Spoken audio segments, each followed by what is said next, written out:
My sister stole my fiancé 3 days before our wedding, so I gave her the wedding gift she'd never forget. I should have seen it coming. Maya had always been the golden child. Prettier, smarter, more charming. Growing up, she borrowed my clothes, my friends, and eventually my boyfriends. When I was 16, she convinced my crush Tommy Martinez to take her to prom instead of me by telling him I'd been talking about another guy. When I was 22, she moved in with my college boyfriend David while I was studying abroad in Italy, claiming she was helping him through depression after his father died. Each time, my parents defended her with the same tired excuses. Maya doesn't mean to hurt you, Mom would say, stroking my hair while I cried. She just has this magnetic personality. People are drawn to her. Your sister's not malicious, Dad would add. She's just young and doesn't think things through. But Maya always thought things through. I'd learned that the hard way when I found her diary at 15, full of detailed plans for stealing my friends, my opportunities, my life. She'd written about Tommy. Claire's so boring. I bet I could get him to notice me in one conversation. About David. He's too good for Claire anyway. She doesn't appreciate what she has. But I thought Jake Patterson was different. We'd been together for 4 years, engaged for 8 months.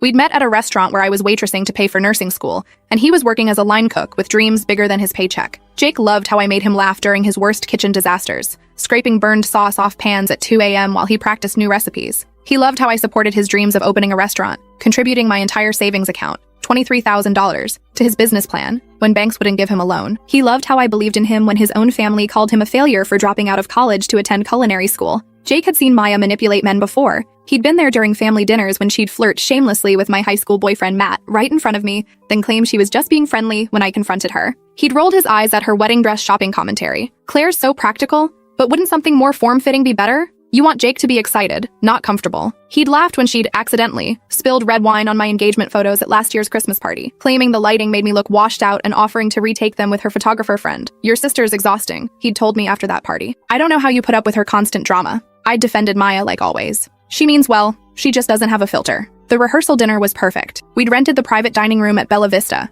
the restaurant where Jake and I had our first official date. 50 of our closest family and friends filled the space with laughter and champagne toasts. Jake squeezed my hand under the table while my father gave his speech about finding your person, about how proud he was to welcome Jake into our family, about how he'd watched Jake grow from a struggling cook into a man worthy of his daughter's love. Maya sat across from us, radiant in her sapphire bridesmaid dress that cost me $400, toasting our happiness with champagne and that smile I'd trusted my whole life. She'd insisted on sitting directly across from Jake, claiming it was the best spot for photos. Throughout dinner, she'd lean forward when Jake spoke, laugh just a little too loud at his jokes, touch his arm when making points about the wedding timeline. She's just excited for you, Jake had whispered when I noticed her behavior. Maya's always been dramatic. When it came time for the maid of honor speech, Maya stood with tears in her eyes, holding the microphone like she was addressing the United Nations. Claire has always been my role model, she'd said, her voice breaking with what seemed like genuine emotion. She's taught me about loyalty, about supporting the people you love no matter what. When Jake came into her life, I saw my sister transform into the happiest version of herself. Jake, you're getting someone who will fight for your dreams, who will stand by you through anything. Claire,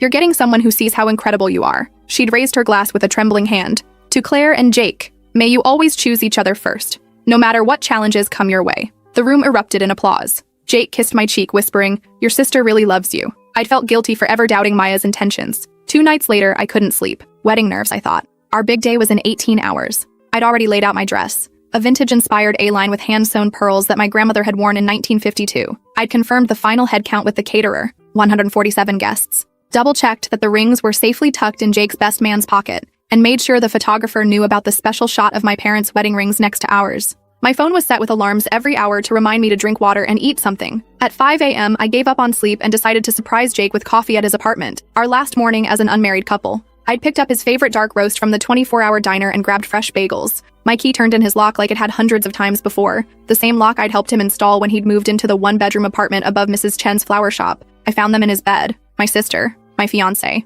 the white silk lingerie I'd bought for our honeymoon, $300 worth of delicate lace from the boutique Maya had recommended, tangled around her ankles. The engagement ring I'd watched him save for, working double shifts for 8 months, gleaming on the nightstand next to empty champagne glasses, and what looked like leftover takeout from Russo's, the Italian place where we'd celebrated our 6-month anniversary. Maya saw me first. Instead of shame or surprise, I saw triumph in her eyes. She'd been waiting for this moment, planning for it. I was going to tell you, she said, sitting up slowly, not bothering to cover herself. Jake realized he chose the wrong sister. Jake scrambled for his boxers, stammering apologies about it just happening, about being confused, about still loving me somehow. His face was red with shame and panic, sweat beading on his forehead as he tried to find words that could possibly explain what I was seeing. Claire, this isn't what it looks like, he said, the most cliché lie possible. But Maya cut him off with a laugh that chilled my blood. The same laugh she'd used when she'd told our parents I'd broken Mom's antique vase when we were 12. The laugh that meant she'd won again. Stop pretending you're sorry, Jake. We've been planning this for months. Tell her about the hotel room in Vegas when you went for that restaurant conference. Tell her about Christmas when you said my name in your sleep. Tell her about last week when you said you wished you'd met me first. My knees almost buckled. The Vegas conference was in March, 7 months ago. Christmas was at my parents' house where Maya had stayed in the guest room next to ours. Last week, when Jake had been distant and claiming work stress. Tell her about the loan, Maya continued, her voice getting stronger, more confident. Tell her how you're planning to use her savings to open a restaurant with me instead. The room spun. My $23,000. The money I'd saved working 60-hour weeks as a nursing assistant, picking up extra shifts during holidays, skipping meals to put away every possible dollar. The money that was supposed to fund our dream restaurant, Patterson's Place. Maya, stop, Jake said weakly, but she was on a roll now. Tell her about the apartment we looked at last week. The one with the big kitchen and the garden view. Tell her how we've been planning to leave right after the wedding, take her money, and start fresh in Portland. Portland. Jake had mentioned Portland recently, claiming a chef friend had offered him a job there. I'd encouraged him to consider it, thinking it might be good for us to start fresh somewhere new. Months. While I'd been ordering flowers and scheduling cake tastings, sending save the dates and choosing centerpieces, confirming RSVPs and finalizing seating charts, they'd been planning my humiliation. The late nights Jake claimed he was working at the restaurant, coming home smelling like perfume he said was from the female servers.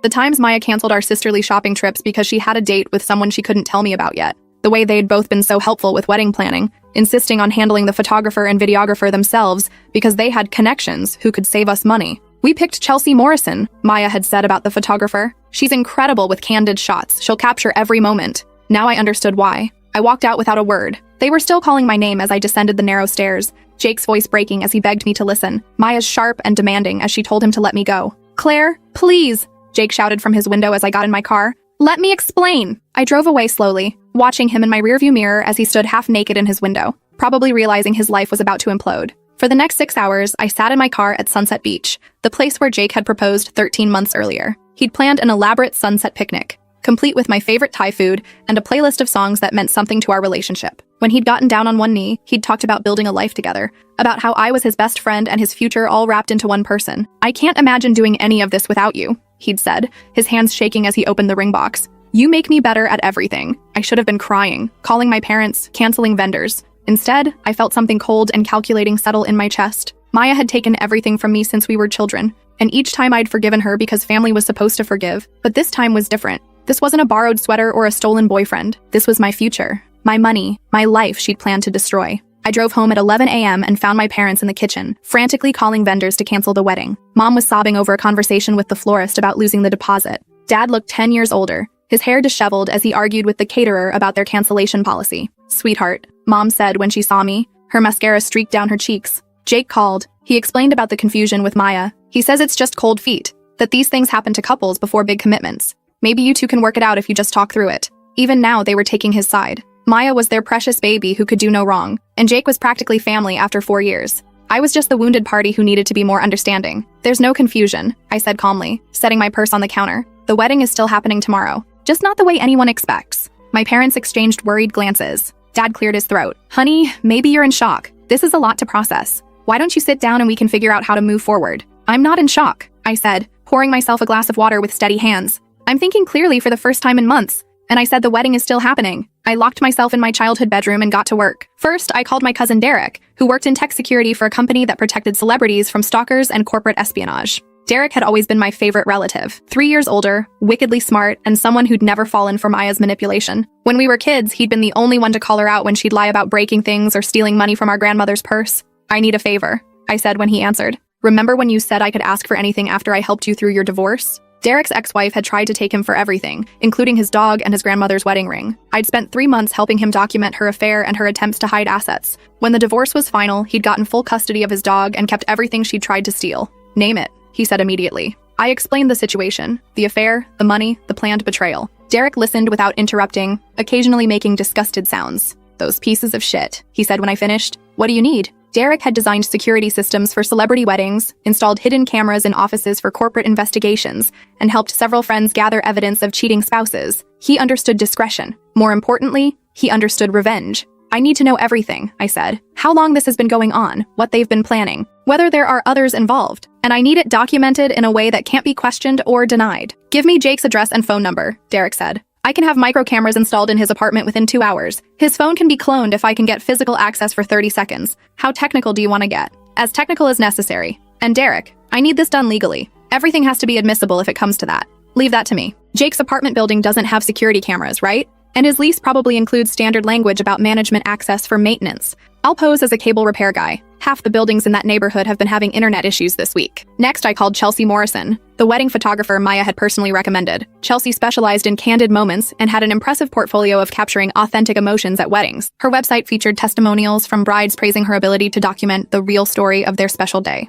Chelsea, this is Claire Richardson. You're photographing my wedding tomorrow. Oh my God, Claire, I'm so excited. Maya's told me so much about you. Are you having pre-wedding jitters? You sound a little stressed. Interesting. Maya had told her about me. Actually, I'm calling because there's been a change in plans. I have a very specific shot list for tomorrow, and I need to know you're willing to capture some unconventional moments. Of course, I pride myself on getting the shots other photographers miss. What did you have in mind? I need you to document everything that happens tomorrow. Everything. Even if it seems inappropriate or uncomfortable. Especially if it seems inappropriate or uncomfortable. Can you do that? There was a pause. Maya mentioned you might want some dramatic shots. She said you're really into authentic storytelling. I'm totally on board. Should I bring extra memory cards? So Maya had been planning this for a while, setting up her friend to document my humiliation. Perfect. Bring everything you have. And Chelsea, there might be some video components to tomorrow's event. Are you comfortable with live streaming? Absolutely. I do a lot of social media integration. Will this be going on Instagram stories or Facebook Live? Something like that. One more thing. I need you to keep this conversation between us. The surprise elements won't work if word gets out. Your secret's safe with me. Maya always said you were more creative than people give you credit for. After I hung up, I sat staring at my phone. Maya had been planning this humiliation for months, setting up her photographer friend to capture my breakdown. She'd probably imagined viral videos of me sobbing at the altar, content that would follow me forever. Then I made the hardest call of all. Mrs. Patterson? I said when Jake's mother answered on the second ring. It's Claire. I have something important to tell you about tomorrow's wedding. Jake's mother, Patricia, had never liked Maya. She called her that manipulative little peacock after Maya had flirted shamelessly with Jake's married brother at our engagement party, complete with hair flipping and inappropriate touching while his wife was in the bathroom. Mrs. Patterson was old-school Baptist with strong opinions about moral behavior and women who threw themselves at taken men. What's wrong, dear? She asked, immediately picking up on my tone. You sound upset. I told her everything. About finding them together. About the months of lies. About how they'd planned to humiliate me at my own wedding and steal my savings. About the apartment in Portland and the restaurant they wanted to open with my money. The silence stretched so long I thought she'd hung up. I could hear her breathing, short and sharp, like she was trying to control herself. Those sinful children, she finally whispered, her voice shaking with rage. After everything you've done for that boy, after you supported him through culinary own save, after you when his own father called him a worthless. Jake's father had been particularly brutal during family dinners, constantly comparing Jake to his successful older brother who worked in finance. I'd spent countless evenings building Jake back up after his father tore him down. Mrs. Patterson, I have a plan, I said, but I need your help. Tell me what you need, sweetheart. That boy has been heading for a fall his whole life, and Maya's exactly the kind of woman who'll drag him straight to hell. Mrs. Patterson had been waiting 30 years to put someone like Maya in her place. She'd grown up in a small southern town, where women who stole other women's men were dealt with swiftly and publicly. She understood the value of a good, old-fashioned reckoning. I explained my plan. Mrs. Patterson listened, occasionally making approving sounds. You're sure this is legal? She asked when I finished. Derek's handling the technical aspects.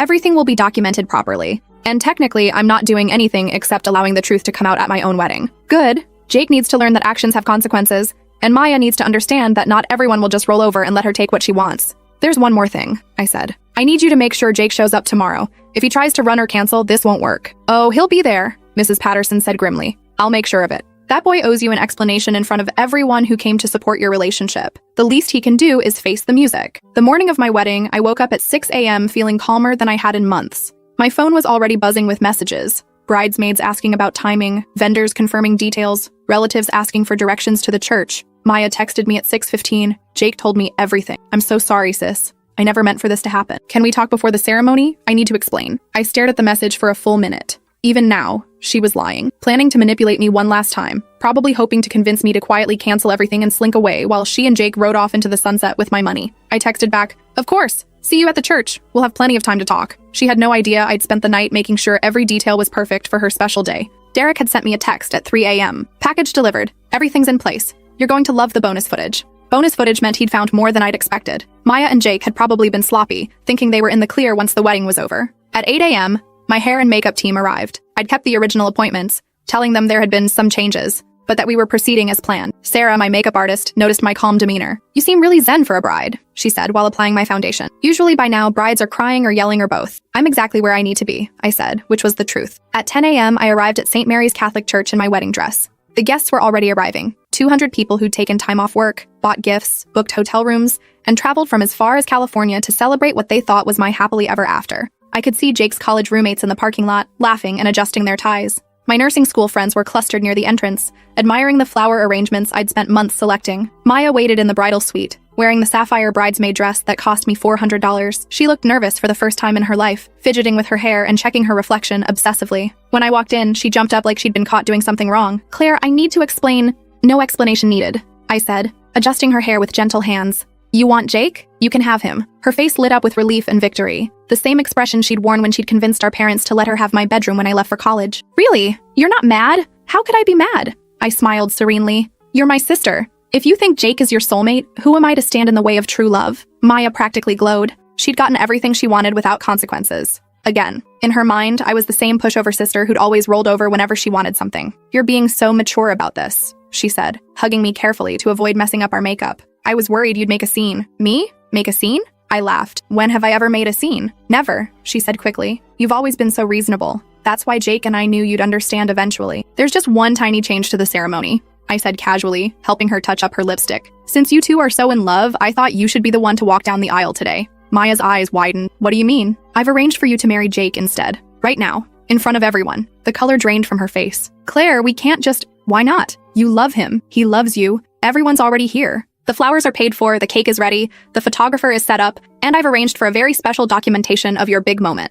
I could see her mind racing. This wasn't how she'd planned to steal my fiancé. She wanted to do it slowly, carefully, making herself look like the innocent victim who'd been swept away by unexpected love. She wanted to be the tragic heroine of a romance novel, not the homewrecker who stole her sister's wedding. "But what will you tell everyone?" she asked weakly. "The truth," I said simply. "That my sister and my fiancé found their soulmate in each other. That I'm stepping aside for true love. That everyone should witness the beginning of your beautiful life together." Maya knew she was trapped. If she refused, she'd look like the manipulative homewrecker she was. If she accepted, she'd be married to Jake before she could think through the consequences. And backing out now would require explaining to 200 guests why she couldn't marry the man she'd been having an affair with for months. "Where is Jake?" she asked, her voice barely above a whisper. "Getting ready in the men's suite. He's so excited to marry you, Maya. He kept talking about how you're everything he ever wanted in a woman." That was a lie. Jake had spent the morning texting me frantically, begging to talk, promising it was all a mistake. He'd called 17 times between 6 and 8 a.m. before I'd blocked his number. I'd forwarded all his messages to Maya instead, along with a note. "Your groom seems nervous. Maybe you should comfort him." 20 minutes later, Maya stood at the back of St. Mary's in a hastily altered wedding dress borrowed from our cousin Jennifer,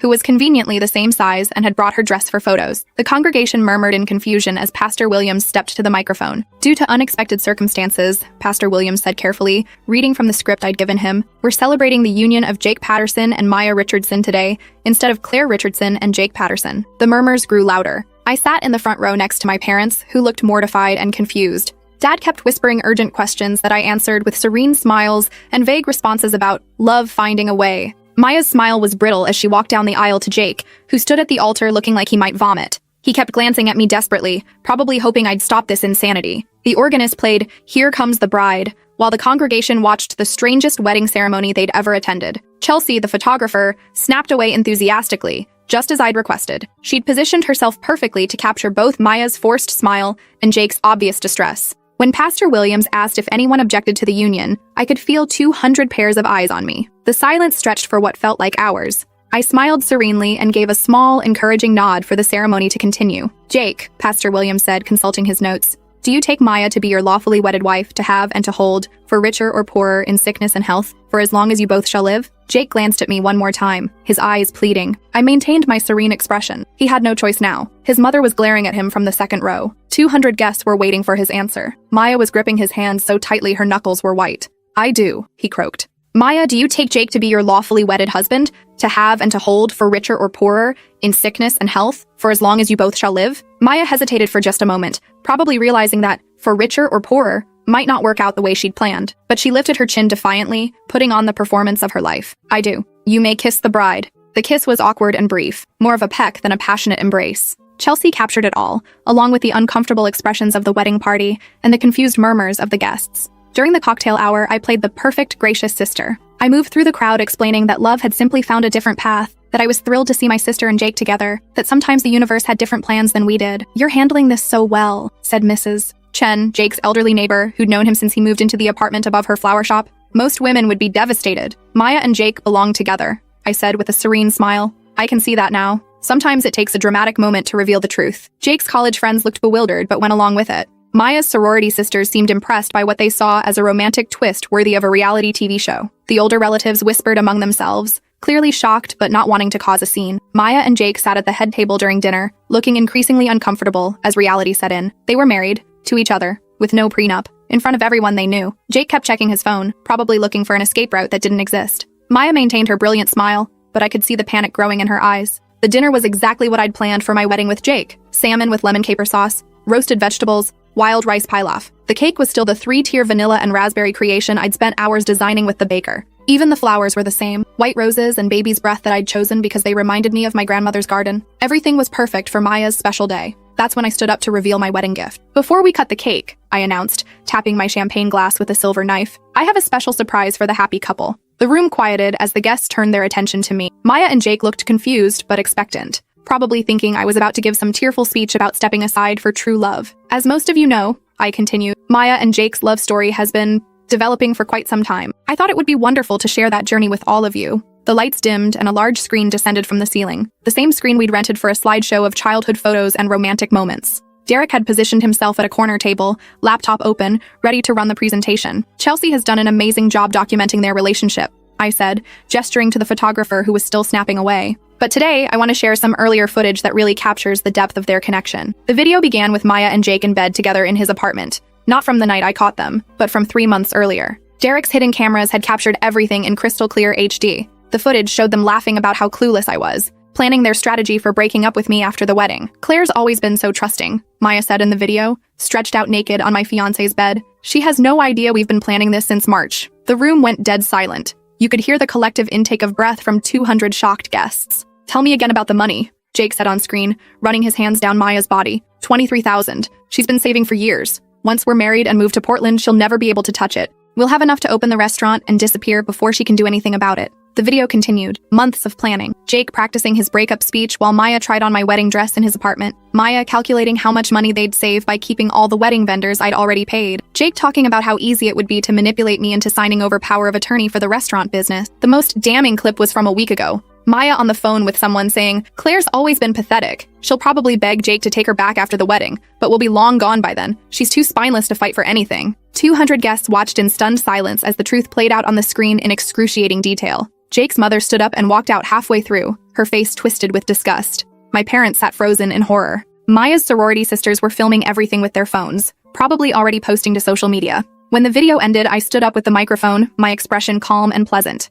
"Surprise," I said brightly. I thought everyone should know what kind of love story they were celebrating today. The room erupted. Guests began standing and leaving, some throwing their napkins on their tables in disgust. Jake's groomsmen looked ready to fight him. Maya's face was buried in her hands as her new mother-in-law's friends filed past, muttering about moral decay and the downfall of family values. But I wasn't finished. "One more gift," I announced as the chaos swirled around us. Derek stood up from his corner table and nodded. Every phone in the room received the same text message simultaneously, a link to a private website where the full video was posted, along with screenshots of Jake and Maya's text messages planning my humiliation and their financial betrayal. "Just so everyone can remember this special day," I said sweetly. The website includes all the footage Derek collected over the past week, including some lovely conversations about how they plan to disappear to Portland with my life savings. "And Maya, sweetheart, you might want to check your social media. I've already tagged everyone we know." Maya looked at her phone and screamed. The video was spreading across Facebook, Instagram, and TikTok faster than she could delete notifications. Derek had made sure it would be impossible to remove. He'd uploaded it to multiple platforms simultaneously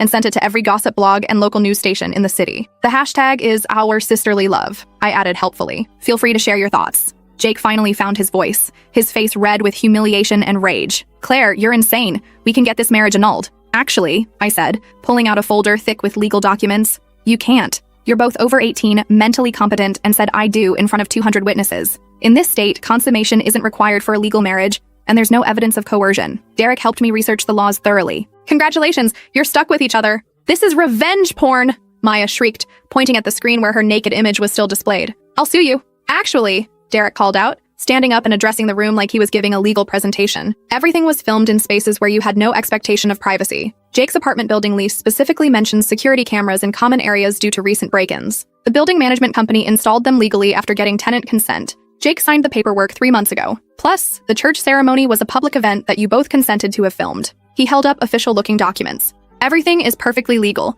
I have the permits, the consent forms, and the legal opinions to prove it. Jake grabbed Maya's arm, his knuckles white with fury. We're leaving. Good idea, I said cheerfully. Your honeymoon suite at the Hilton is already paid for. Non-refundable, unfortunately. The penthouse package with champagne and rose petals. I thought you'd appreciate the irony. As they fled through the kitchen to avoid the angry guests and the photographers who'd started arriving after Derek's social media post went viral, I heard Maya screaming at Jake about ruining her life. This is all your fault, she shrieked. You said she was stupid. You said she'd never fight back. You're the one who wanted to steal her money, Jake yelled back. You said it would be easy. Their voices faded as they disappeared into the parking lot, leaving behind a room full of stunned guests, abandoned wedding gifts, and a 3-tier cake that would go untouched. The cleanup took 2 hours. Guests left in small groups, many stopping to apologize to me for not seeing through the deception sooner. Jake's college friends seemed particularly ashamed. They'd suspected something was off but hadn't said anything because they didn't want to get involved in relationship drama. We should have told you, said Mike, Jake's roommate from culinary school. Jake's been acting weird for months, canceling plans and lying about where he was going. We thought he was just stressed about the wedding. Mrs. Patterson was the last to leave. She hugged me tightly, tears in her eyes. I'm so proud of you for standing up for yourself, she said.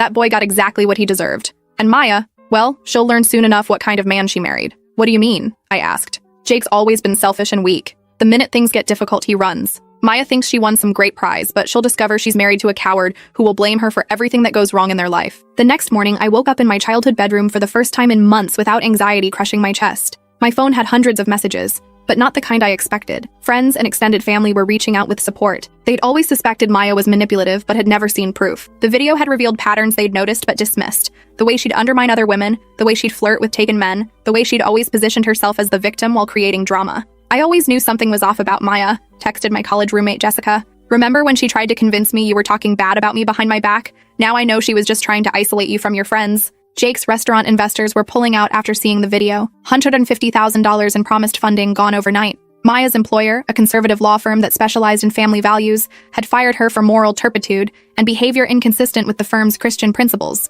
The best message came from Jake's brother David. Thank God you dodged that bullet. Jake's been a selfish jerk since we were kids, and Maya's perfect for him. 2 narcissists deserve each other. Mom's never been happier to be wrong about someone. 3 months later, I got a text from Maya. I want a divorce. Jake's a nightmare and everyone treats us like pariahs. Please help me. I'll pay back the money. I screenshotted it and posted it on social media with the caption, "Some people never learn. P.S. What money? I never gave you any money." The comments were brutal. People who'd watched the wedding video had shared it with their friends, and it had gone viral beyond our local community. Maya and Jake had become internet famous as the worst people ever, and proof that karma is real. A year later, Maya and Jake were still married, not because they wanted to be, but because neither could afford a divorce lawyer. Their reputations were ruined, their careers destroyed. They'd moved to 3 different states, but Derek's video followed them wherever they went. Social media algorithms made sure that anyone who searched their names found the wedding footage. Maya had to change her name legally and was working as a cashier at a gas station in Wyoming. Jake was washing dishes at a truck stop diner, his dreams of owning a restaurant permanently destroyed. Every time they tried to start over, someone would recognize them from the video. I, meanwhile, had used the year to travel, start my own nursing consulting business, and rediscover who I was without Jake's dead weight holding me back. The money I'd saved for his restaurant became the seed funding for my own company, helping hospitals improve their patient care protocols. Last month, I got engaged to Derek, the cousin who'd helped orchestrate the perfect revenge. He understood loyalty, creativity, and the importance of standing up for yourself. Our relationship had grown naturally from friendship to something deeper as we worked together to rebuild my life. "You know I fell in love with you during the planning phase," he told me when he proposed. "Watching you take control of your life like that, it was the sexiest thing I'd ever seen." Maya sent a bitter congratulations card to my parents' house. "Hope your marriage lasts longer than your capacity for forgiveness." I sent back a simple reply. "It will. I finally learned to choose people who choose me first." The wedding is next spring. Maya and Jake aren't invited, but I'm sure they'll find a way to watch the video online. After all, Derek's already promised to livestream the whole thing with the hashtag #RealLove. The guest list includes everyone who was at the first wedding. They're all eager to celebrate an actual love story this time. Mrs. Patterson will be walking me down the aisle since my father passed away last fall. Even Jake's college friends are coming, bringing their wives who want to meet the woman who exposed those cheaters. The best part? Every vendor from the original wedding has offered their services for free. The photographer, the florist, the caterer. They all want to be part of a real celebration after being unwitting participants in Maya and Jake's deception. This time, the cake designer told me. We're making something sweet enough to wash away the bitter taste of last year's disaster. I couldn't agree more.